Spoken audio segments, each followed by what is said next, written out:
Hi, I'm Perry, and you're listening to The Beauty Brains.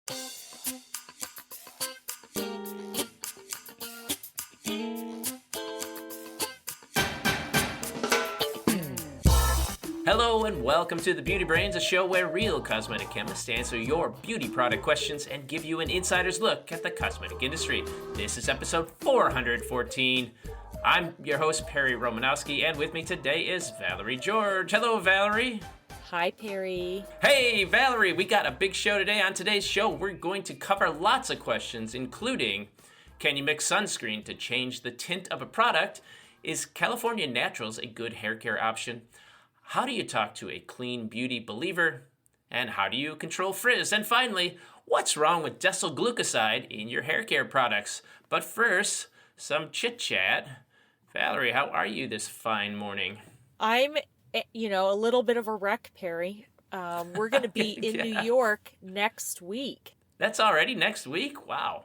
Yeah. It's coming I'm up. nervous about the weather. It's cold. We're traveling with Baby C. Mr. Cosmetic Chemist is coming with me.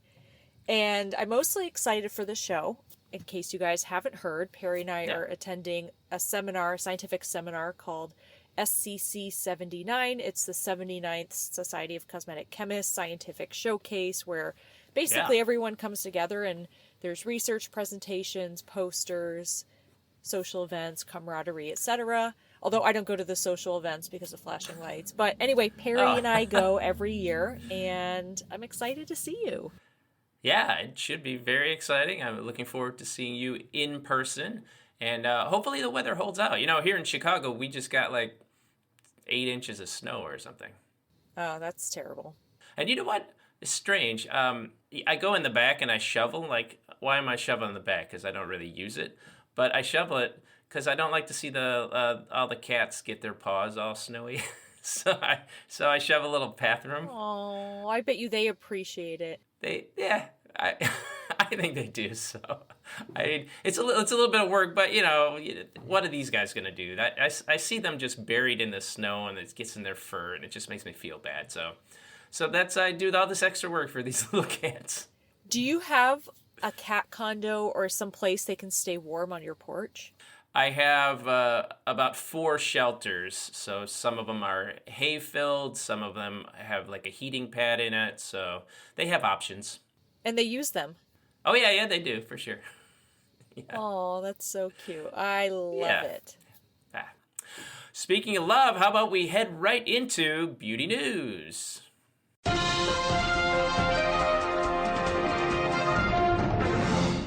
Well, here's a product that I used to work with a bit, and it's interesting. It's in the news. The new opinion is issued on tea tree oil in products. The EU has issued their final opinion on tea tree oil for the use in cosmetics.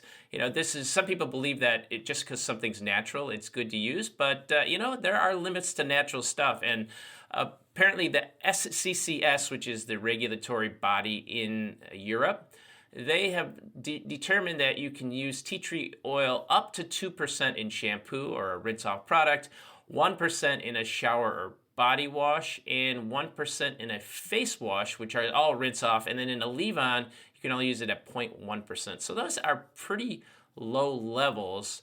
But you know what? I'm not sure you'd want to use tea tree oil at any higher than those levels anyway, because it is quite an odor.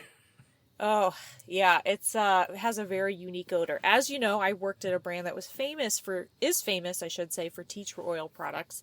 And I found it interesting that SCCS did actually lower some of these levels because, for example, I think the previous leave-on restriction was 0.5%. It looks like they lowered it to 0.1, and some of the rinse-offs were higher. So that's very interesting. So basically, Perry, what happened is the SCCS didn't arbitrarily say, hey, let's re-review tea tree oil.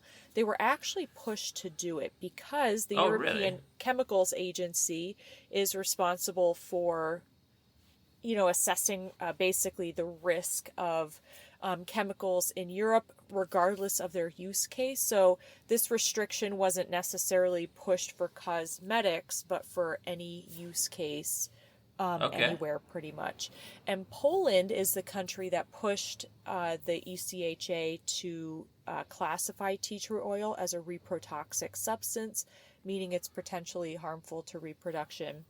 So the regulators in Poland were just extra afraid of it, or did they see some data that got them interested? Like, how does that happen? Well, essentially, there were a couple studies that did show tea tree oil is reproductively toxic, but it was in studies where rats were force-fed oral doses of tea tree oil, and over time they did develop reproductive toxicity, but the doses were pretty high, and eating tea tree oil is not a common use case scenario, and it Not in cosmetics, anyway.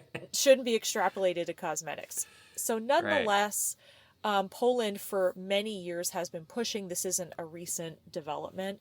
And finally, they said, okay, well, for use in cosmetics, can the SCCS, which is an independent body of scientists, look at all the available data on tea tree oil and relook at it? And essentially, Right. the SCCS said, well, we believe it's safe for use at these levels in rinse off and these levels in leave on. And that hasn't changed. It's not banned, just restricted. And it looks like the use levels are restricted a little bit further. Now, there's one catch. What's that? They are saying you can only use ISO standard tea tree oil. Is there different ones? So is that like pharmaceutical grade or something? Is that how that Well, works? not really. So, tea tree oil is a natural plant substance, and it's farmed in certain areas of the world. For example, Australia. It's also grown in China. And it's very easy to get adulterated tea tree oil, where they've essentially cut tea tree oil, like real tea tree oil, which can be expensive. Right. It's highly suspect to crop challenges. They Sure. basically cut it with eucalyptus oil, which has a similar scent profile, but it's insanely less expensive. But Right. there is testing you can do to determine that you're actually getting true, authentic tea tree oil, because eucalyptus oil and tea tree oil have different isomers present in them. And essentially, there's an international standard created that says, hey, real tea tree oil has this, basically this isomer profile to it, and this specific allergen profile to it. And if you are not in those ratios, you essentially don't have, a standard of tea tree oil that should be called tea tree Right. oil. You shouldn't as a polite be term. using it. Right. Yeah, Right, yeah. right. So, very important to look for terms like real Australian tea tree oil. Usually, they're not adulterating tea tree oil out of Australia. They're famous for it, and they would not do that. But it's usually a problem when the tea tree oil comes from other countries that it's adulterated. I could imagine if you're a small cosmetic manufacturer and you want to use tea tree oil, you're going to see some suppliers that are charging a lot of money for it, or then some suppliers that are charging a little bit money for it, and you'll go for the cheaper one, right? Yeah. And you're probably not buying tea tree oil. Yeah. So if you are a user of tea tree oil, please make sure your tea tree oil has on the certificate of analysis that it meets the ISO standard. Be careful out there. Apparently, if you're a rat and you get force-fed it could cause problems. Oh, Don't eat your tea tree oil. Well, I saw an article that really just did not surprise me, and what inspired me for us to talk about it, and I know you also have a lot of expertise on this matter, is a lot of unregulated masks are flooding the market. Yeah, you see a lot of these. The thing about beauty devices is that they're regulated by the FDA, but they're not regulated in the same way.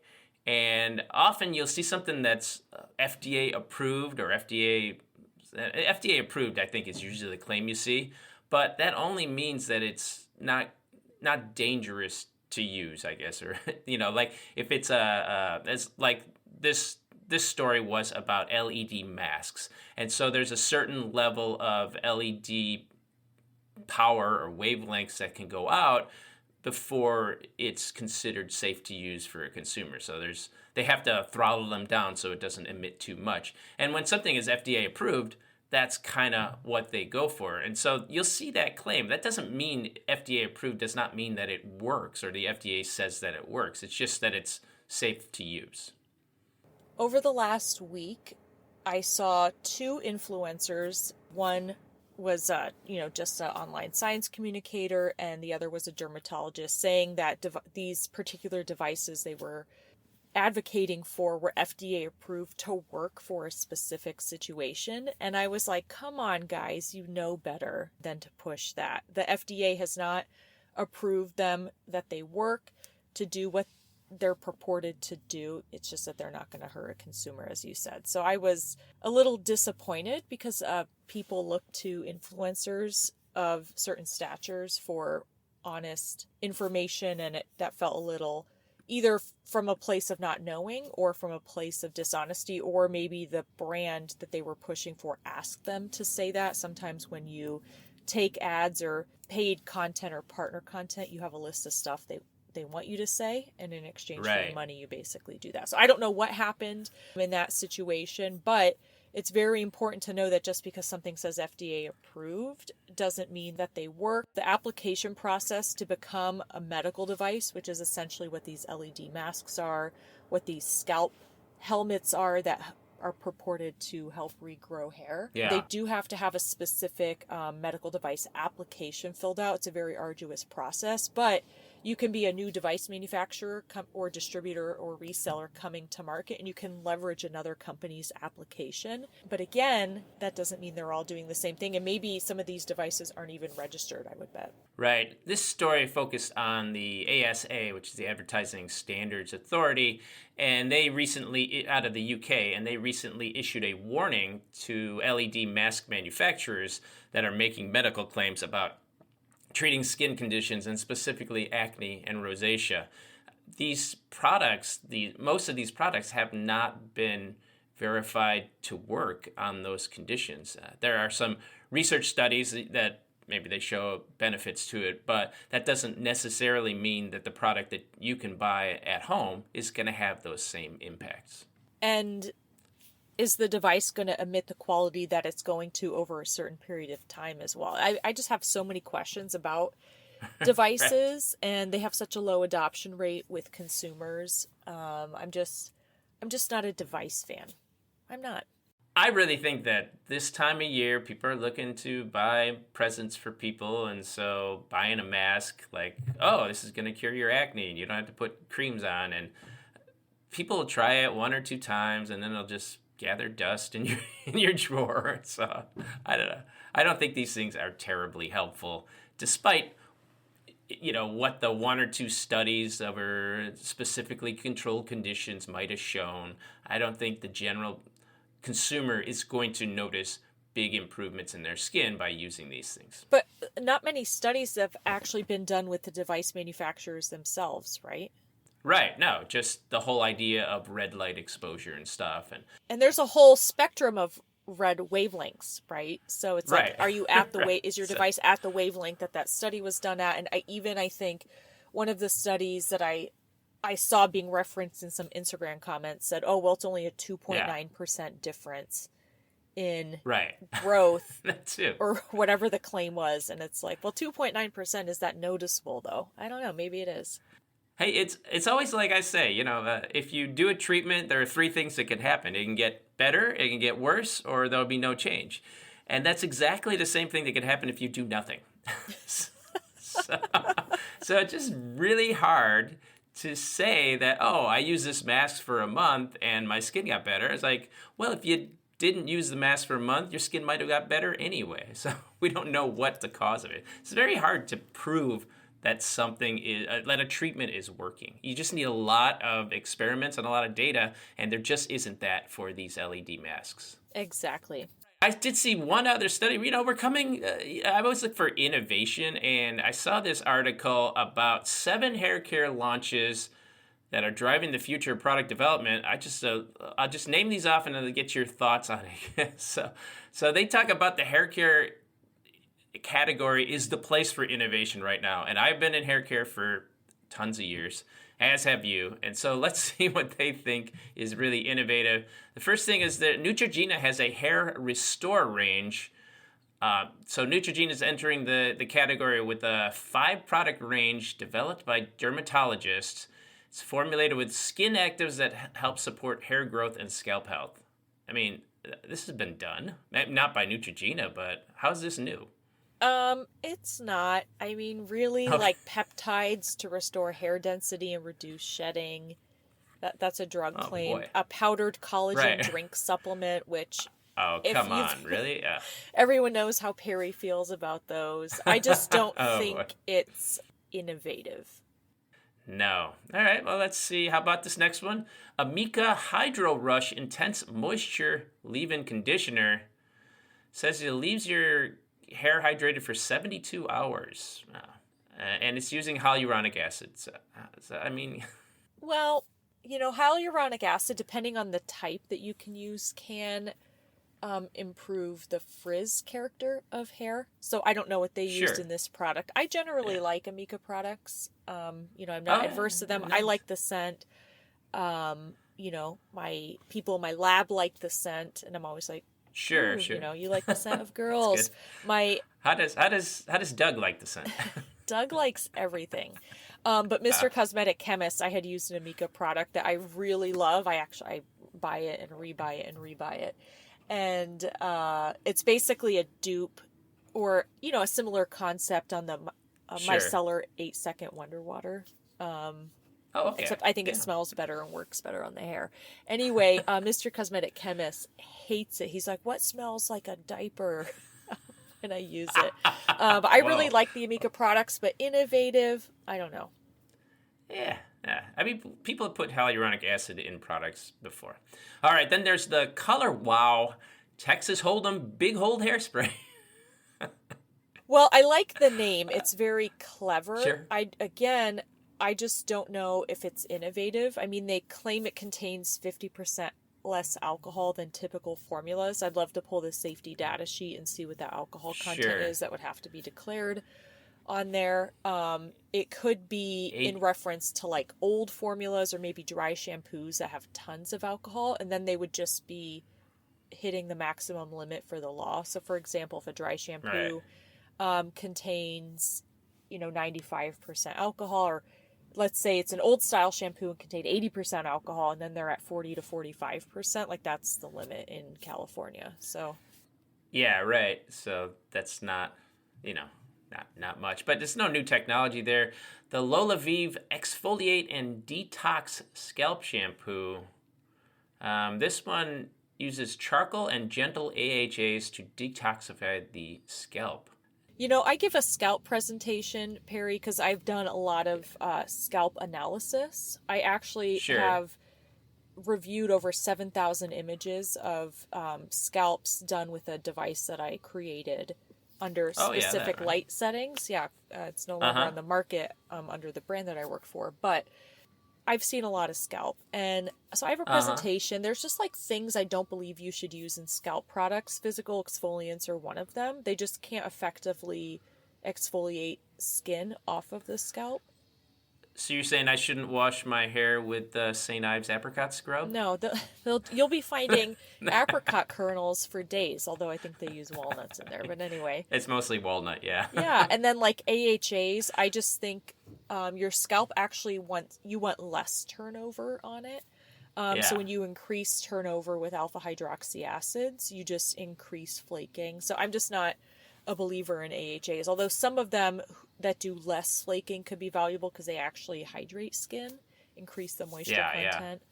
So, but again, I'm not going to say innovative, like many people have products like this. I did not know Lola V was a brand founded by Jennifer Aniston. Some of the products are really nice. They have a spray, like a detangling spray. One, the fragrance is great, but two, it leaves the hair feeling really nice and soft. That's a good one. Wasn't she a spokesperson for Living Proof Hair Care? She was. She must have broke up, huh? Yeah, Perry, you're like 6 years behind. I guess they broke up. All right, we got two more. Charlotte Mencha Macati Oil.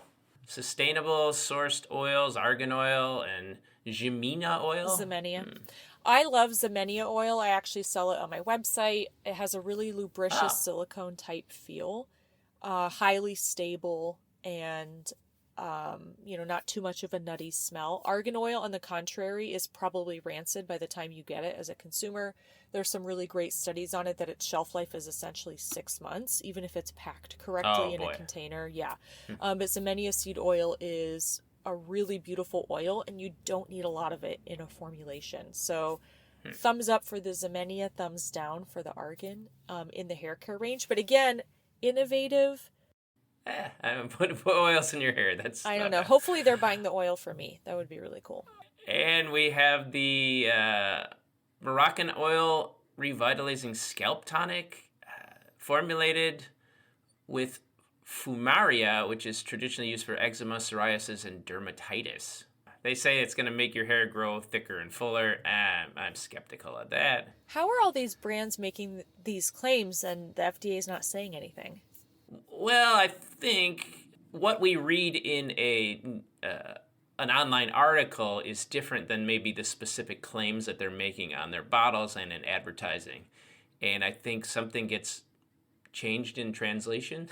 Well, right? That's actually how the FDA can nail you, because somehow it's getting interpreted from somewhere. It doesn't necessarily have to live on the website. And so if the common consumer adaptation of the mechanism is, it's regrowing my hair, that obviously came from somewhere. So why don't we actually take a look at the revitalizing scalp tonic claims, if you don't mind, if we go to the website? Yeah, okay. Sure. What do we got here? Okay, I'm looking at the ingredients: propylene glycol or dipropylene glycol, water, butylene glycol, so humectants in it. What are their claims? Well, they talk about the key ingredients. On the front of the bottle, they just say it's for thinning hair. And just by saying that, that's not a drug claim. It's basically saying to a person who has thinning hair for whatever reason, hey, this product is for me. On their website, however, they do say that it's proven to reduce shedding for thicker, denser looking hair. When you put -looking, that's a way to, I guess, soften the claim and say, well, I'm not saying it actually makes your hair denser or anything like that. Just looks that way. But it also says it helps reduce breakage and fallout.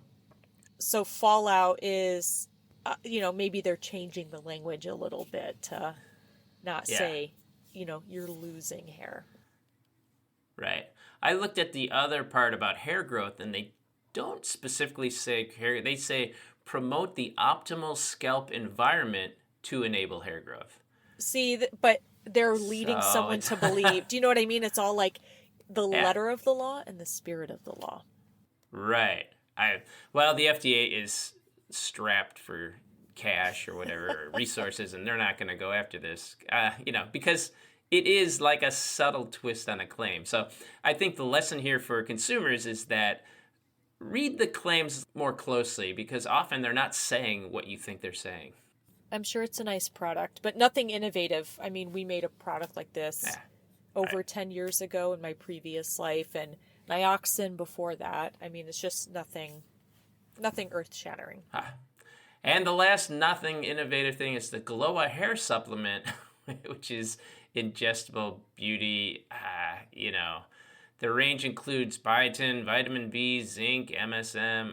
Come on, there's no good evidence that supplements are going to impact your hair in some specific way. And they're very expensive. Biotin is actually a very expensive vitamin to purchase and use. And it turns out most people are not deficient in biotin. It's actually not very common. And so unless you have a biotin deficiency, your body's just going to pass that through. And topical biotin does nothing. So now, I don't like to end things by being so negative. So I want to say something positive here, that while these aren't really terribly innovative, hair care products overall are pretty good. So the technology that exists works really well. So you can find something that can work for your hair. It's not necessarily going to be something breakthrough new, because there just hasn't been anything breakthrough new, but the stuff that's out there is already pretty good. Out of this list, the only thing I wouldn't try are the supplements, just because with supplements unless you just run the risk for like liver damage, honestly, Right. because if you're not sure where people are getting their herbs and their stuff from, and they, maybe they have Yeah. impurities in them. Supplements are not regulated, but they really should be. They do have regulations, which is Right. arguable. Well, and in my view, the supplements in the U.S. are pretty much unregulated Compared to so you have other to, industries, but they do have some rules, and some of the basic safety framework around supplements for oral taking them is they have to be tested for harmful compounds. And who knows if someone is using something at a toxic dose for your liver? You don't. So I would avoid the supplements. That's my. But also, the FDA only has power to do anything if they kill people. So there's not a lot of power there. I don't know. We could do a whole show on that. Well, I'm someday. sorry I turned your something positive into a negative, but I did say I would use all the products except the supplements, and that's my personal choice. All right, there we go. Speaking of choice, I think we have some choice questions to answer. Valerie, we have a patron who sent in some questions, and she sent in two. She said, "Hi, Valerie and Perry. I have two questions for you. Sunscreens. I love La Roche-Posay line of UV Moon. The tinted one makes me look a little orange, though. Would I be able to mix it 50-50 with the non-tinted version of the same formula? I feel like the answer will be no from listening to you both over the years, but I'm ever hopeful. Also, any ideas on ordering from French pharmacies with the tariffs now blocking so many vendors?" Okay, mixing sunscreens usually is not a good idea because sunscreens are designed in such a way that they are a suspension of particles throughout the formula, and that can, if you mix it with other products, that could mess up the film that is formed, and so you might not get the SPF that's advertised. Now, I would totally mix here, Perry. I would, and I'll tell you why. Okay.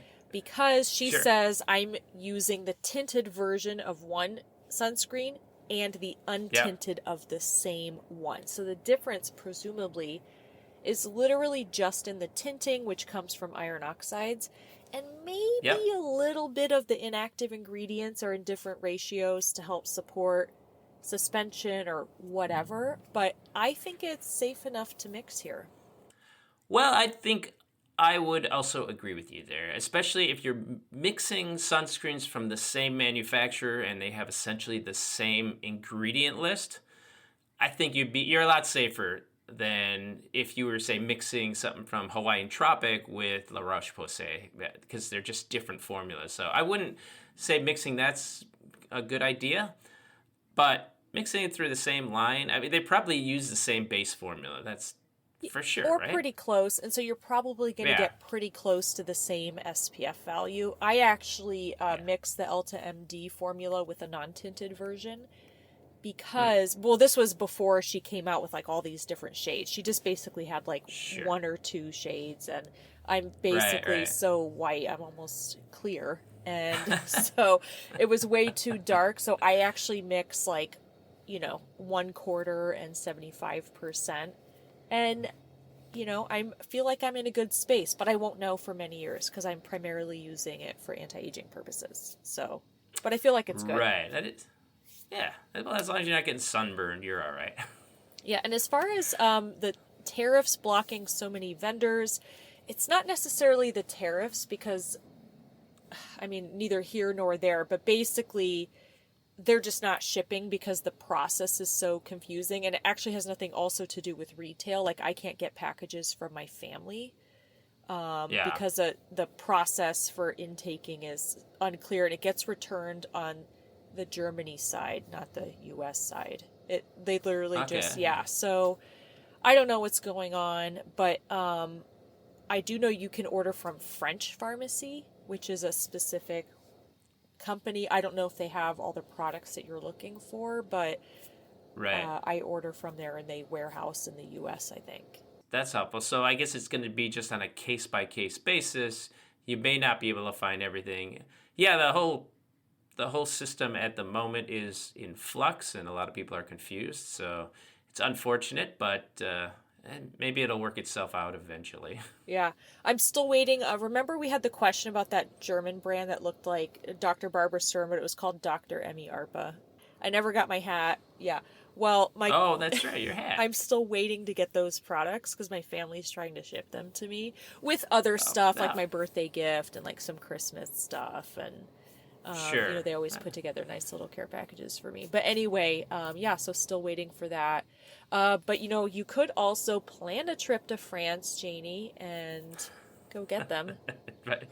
Perry and I will I actually know. be in Paris in April, so maybe we could Yeah, grab some that's stuff for right. you. In cosmetics. All right, she did have a second question. I started seeing lots of talk recently about gloss hair treatments. Are they just marketing? Are they healthy for hair? And can I do that at home or should I get this done at a salon? Forever grateful to you both. Thank you. Gloss hair treatments. Yeah, so I actually have made a couple, both in my salon professional life and in my life as an entrepreneur, and I really like them because Yeah. they really are able to penetrate the hair and kind of encase the hair fiber. They have really great fiber alignment, which they help with fiber alignment, which partially you get from the salon professional styling your hair at the end. And Yeah. I think they're really awesome. I don't think they stay for a long time, meaning I don't think you see the gloss for a long time. Because eventually that stuff does come off of the hair. But I think there are some that last a few washes and for whatever reason, or at least leave the hair looking really great for a few washes. And I'm a big fan. I have tried, What's the main ingredient in them? Is it silicone? well, the ones I've developed are silicones, yeah. Silicone Right, based, right. yeah. So the good ones have silicones in them. Yeah, and actually, I have purchased a couple for at-home use to try. I'm just not impressed. Like, I bought the Living Proof gloss treatment, and it's all right. Is that before or after Jennifer Aniston left them? Oh my gosh, Perry, that happened like several years ago. It's new. It's a newer product, and Oh, you know, okay. I generally like their stuff, but I just feel like if you Yeah, really yeah. have a special event coming up, I think like an in-salon gloss treatment is the way to go. Or if your hair is particularly fragile and yeah, I just need it to get it in a healthy state. I kind of need a reset and a good foundation to build on. I would go to the salon. The at-home treatments are okay, but I'm just a fan of the salon ones. Yeah, I'm just looking at Yeah, it's hard to say what they're all sort of different, so it's hard to say the ingredients. But it's probably a silicone there. I personally have not tried them, so I feel confident in saying that at least some of them are just marketing. But they all are probably hair conditioners, which will leave your hair in fine shape. Are they healthy for hair? A gloss treatment doesn't require like a heat or any sort of chemical treatment to it, so it's not really going to damage hair. So it's as healthy as conditioning, I would say. Well, the heat required is typically blow drying, which you would do anyway. Right. So I don't think it's anything extra. So yeah, I think they're all good from a not going to hurt you point of view. They are not. Speaking of not hurt you, Ivy had a question. Is California Naturals a good hair care option? I've been loving their products. I was just curious about it. Loving their products. California Naturals. I mean, if first of all, if you love their products and you can afford them, then you should keep using them. They're perfectly fine. Now, are they the best products you can get? Are they even a good value? Well, I think if something makes you feel good and makes your hair feel good, then, how much more of a value do you want? But if you're looking to save money, let's take a look at these products. So I've used a couple products from this brand in the past, and I just don't feel from using anything different than what other companies are using. I don't think they're too different. I think it's more like product positioning and the fact that they're vegan and cruelty-free and all those types of things. I mean, in terms of conditioning agents, they use cetrimonium chloride and behine chloride, which are the primary conditioning agents that you would use in hair care. Yeah, everyone pretty much would use those. Yeah. That's pretty much like the foundation of a conditioner, right? And so they're not using anything different from that aspect. Right. And I mean, in their marketing and such, they're going to play up all the natural stuff that's in there. But that stuff is just kind of in there for the story. The stuff that's making it work is benzene trimonium chloride and the cationic surfactants and such. And for their shampoos, they're using sulfate-free systems, but they're not using anything that's, unique to them that other brands aren't using that are sulfate-free. So, for example, cocamidopropyl hydroxysultane is a very common surfactant that's used. And, for example, in their super moisture system, they're using sodium ethyl 2 sulfolaurate and sodium lauryl methyl isethionate, which is not my favorite surfactant, but nonetheless, it's, very nice. And, then it's the same stuff they're using in their classic clean shampoo also. Oh, so they have some... Great. Their shampoo chassis are these blend of sulfate-free detergents, which you can make a good product there. It probably doesn't foam as much as, your sulfate shampoos, but it can foam pretty well. This system's a good foamer, but point being, it's nothing that non-natural brands aren't using. Yeah, and I don't know how you go with natural here because, hydroxysultane does not exist in nature. Well, they go with the coconut derived, right? I'm actually surprised, and I mean, maybe they have, and it's just not public, but this is like a really high litigious area because if I were buying this and I didn't know better, I would be like, wow, it's natural. But at the end of the day, they have a lot of chemically made raw materials in here that one could argue are not natural. And they are using food grade fragrance, but which just means it can be ingested. It's like lip safe, is what we would call it. But, that doesn't necessarily mean it is natural. It could also have some synthetic materials in there.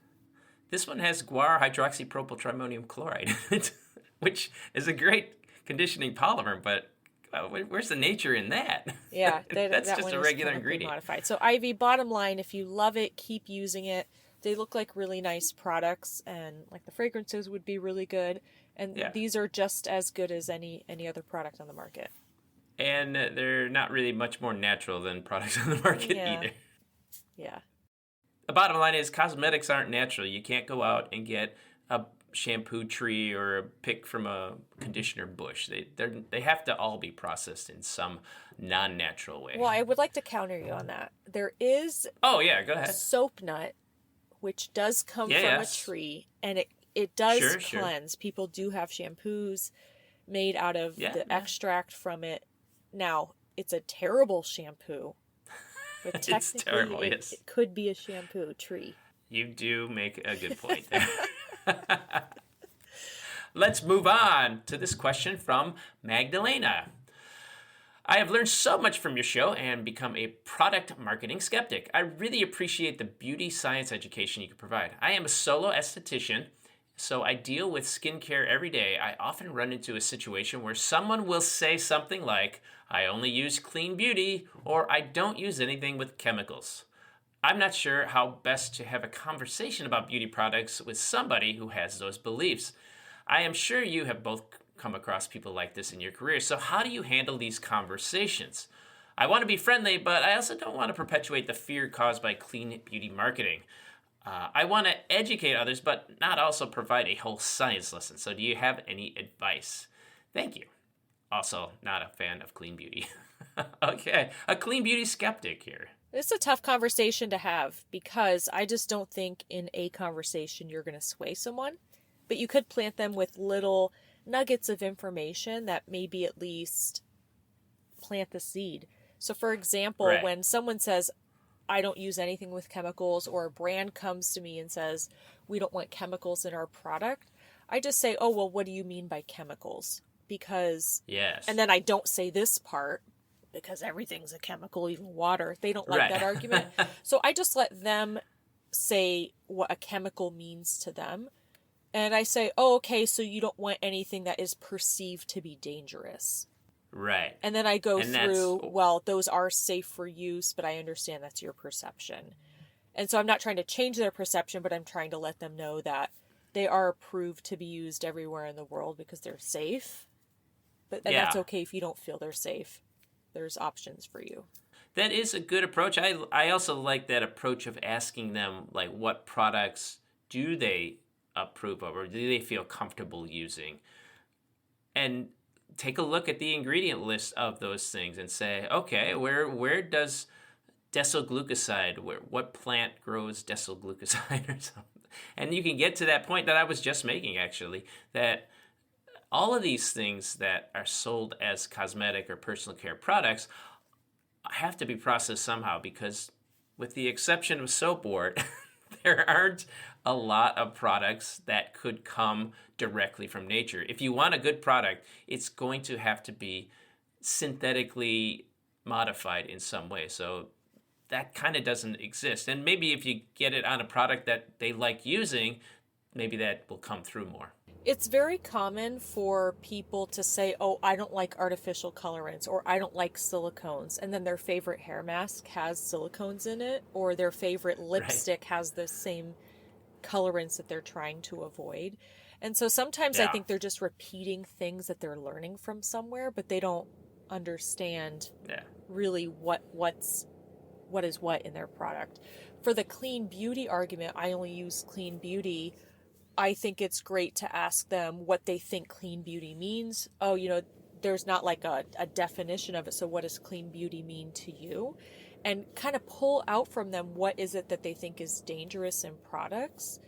And instead of saying something like, well, I don't think a company would produce products that would kill their customers, I would just say, well, companies like that have, let's say, they think a product by J&J is harmful, let's say. Maybe that's a bad example from the talcs, issues, but, companies the do talc have... in J&J was not dangerous either. But yeah, well, companies do have toxicologists, or they should be hiring a toxicologist and making sure their cosmetics are safe.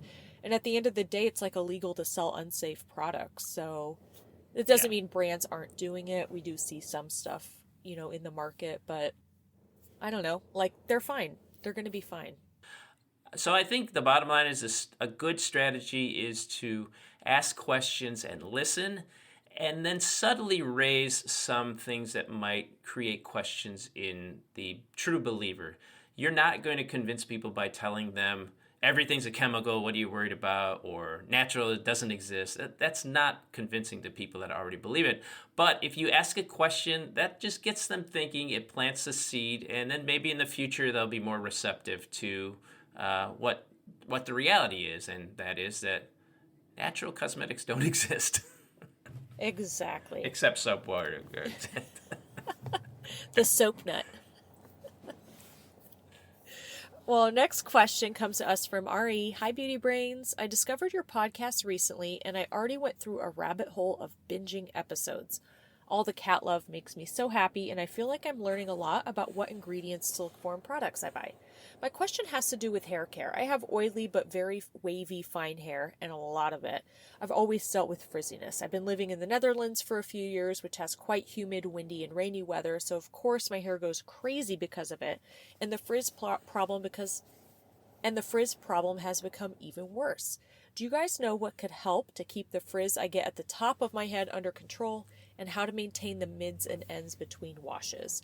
I tend to use the Olaplex bonding oil daily to lubricate the ends, and it gives amazing shine, but as soon as I step outside, the hair starts to separate and frizz up, so I'm guessing it might not be getting all the nourishment it needs. Thank you for all the knowledge you share with us, and lots of love, Ari. It sounds like she's describing your hair here. Yeah, that's pretty much very true. Mm-hmm. Frizzy and lots of it. Well, your hair's not frizzy in my view, but you have mentioned in the past that you have problems with frizz. Well, I do, and the reason you don't necessarily notice it is because my hair is in a bun 95% of the time. Oh, yeah. And it only looks really good when I get it like professionally done. I'm not a very good hair doer, so I can get it to look okay, but still not very good. But my trick, honestly, is using silicone-based serums. Yeah. I think silicones are most effective at helping repel frizz. For sure. I love the Olaplex bonding oil. It's very nice. I prefer to use that in a situation where you're using heat on the hair. But if you're just like trying to get your frizz to go away, I mean, definitely look for something that has dimethicone in it. Sure. And it doesn't have to be heavy. There's a lot of lightweight dimethicone-based serums, and that will efficiently coat the hair fiber. There was that classic brand Frizz. I think it's still around. By John Frieda, yeah. But yeah, there you go. And Frizz was, silicones. that worked. The salon professional version was BioSilk by Chit. Oh, okay. Yeah.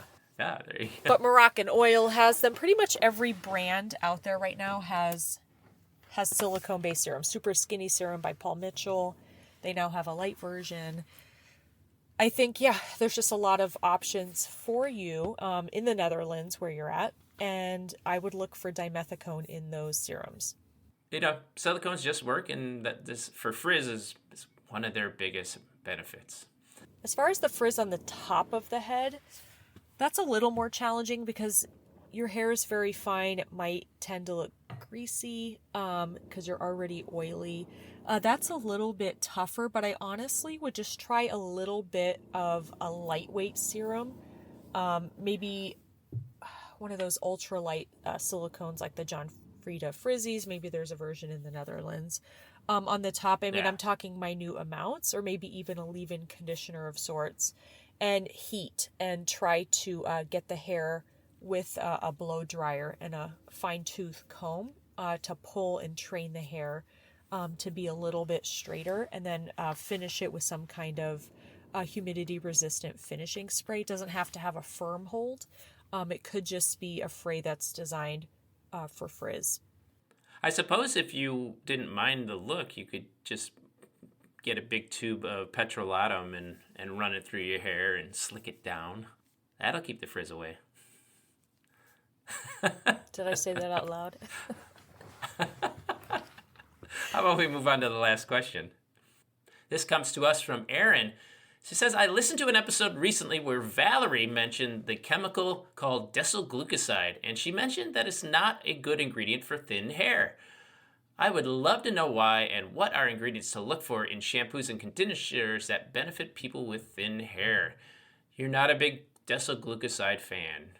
I'm not. I just don't like the feel of it in shampoos. I just am not a fan, Perry. And whenever we would get complaints on specific products in our portfolio at my previous, brand that I worked for, I would say, let me guess, the consumer has fine hair. And they would be like, how'd you know? And I'm like, it's the worst surfactant to use for people, not with thin hair, like you don't have a lot of hair density, like numbers of hairs on your scalp. But if the hair fiber is fine, it's the worst thing you could use for your hair. I'll tell you a story. My cousin. Well, I suppose using soap would be worse, but not much. That's what I do find. These glucosides, when they rinse out, they feel very squeaky clean, but kind of drying and draggy. So yeah, I don't know if they rinse all the way from the hair. I think they're kind of harder to rinse from the hair fiber, and so you tend to get a lot of residue. Also, they're really good cleansers, like really good. And when you have fine hair like that, it does something to the cuticle, like roughing it up almost. And so when the fine hairs lay over each other, they get caught like wool. Like when you're making felt from wool, you want the cuticles to be raised so they catch on each other. And then you end up with mats and knots. The hair could feel really rough. It's hard to detangle, even if you use a conditioner afterwards. And so for these reasons, I don't like the glucosides. I'll tell you a quick story, Perry. When I was in Germany about 5 years ago, I was talking with my cousin, and her poor children had beautiful, fine blonde hair, but it was very short. And she just said, I don't know what's wrong. I can't get their hair to grow. And I said, well, let me see what they're washing their hair with. And it was a children's shampoo, and it had 3 different kinds of glucosides in it. And I said, this is the first problem. Throw this away or use it for the body or whatever. And switch to a shampoo. It literally can be anything, just no glucosides in it. And it helped their hair from breaking because they weren't getting as many tangles anymore. Well, that's good. Yeah, exactly. Yeah, so that is why our experience with Decyl Glucosides or Laurel Glucosides, that why Valerie's not a huge fan. I'm not a huge fan either, but I'm a fan of the sulfates because they work and they're bubbly and they're classic. And the glucosides, like Decyl Glucoside is so detergent, it was named as a contact allergen. So I don't even like to use it in skincare. But anyway, regardless, if you have fine hair, look for any shampoo that does not contain the word glucoside in it. That would be my advice. It's not usually used in conditioners, although you could find cocoa glucoside in a conditioner, and that's okay, just not Decyl Glucoside. Right. And as far as conditioners go for people with thin hair, I would go for something like bihene trimonium chloride or bihene trimonium methosulfate is all right. I would recommend the methosulfate over the chloride, and maybe even stearamidopropyl-dimethylamine. That's a great one. Yeah. Yeah, shorter chain lengths are better. And Behino is 22, sterile is 18. So stearamidopropyl-dimethylamine. Oh, that classic one. So those are good. So you just have to experiment with different conditioner types, though, to see what works. And because it's hard to recommend something for a person because you don't know the way your hair feels is very personal, and some people might like a weighed down feel, or some people might like a less weighed down feel. It's really hard, so you have to experiment. Exactly. Speaking of classic, I think I hear our classic end of show music. Hey, you do. Thanks so much for listening. If you get a chance, can you head over to Apple Podcasts or Spotify, leave us a review or a comment. I always enjoy reading the comments there. And if you had a question, you could put it there too. That's going to help other people find the show, and sure, we have a full docket of questions to answer. If you have a question, record it on your smartphone and email it to thebeautybrains@gmail.com. We love using other people's voices on the show. You can also use the form in the show notes of this episode to send your voice question. And we have a 1872 number. We will literally never pick it up. You could just leave a voicemail there. That number is 1872-216-1856. The Beauty Brains are also on Patreon. If you appreciate the fact that we do not take advertising, that's good. That lets us be unbiased, and we don't say things about, like, say, red light lamps where somebody's paying us to say stuff. But instead, we do require some support for the show to keep the bills and the lights on. And so if the Beauty Brains are on Patreon, and if you appreciate what we do, head out to patreon.com/thebeautybrains and subscribe at any level. You also get a higher priority to your questions and a transcript of the show. Also, don't forget to follow us on our various social media accounts. On Instagram, we're at The Beauty Brains 2018. On X, we're at The Beauty Brains. On Bluesky, we're at The Beauty Brains. We have a Facebook page, a TikTok, and now we're on YouTube. That's right. We play this, and someday we're going to have the video. One day, when our hair's not frizzy. Right. Thanks again for listening, everyone, and remember, be brainy about your beauty. Thanks, everyone.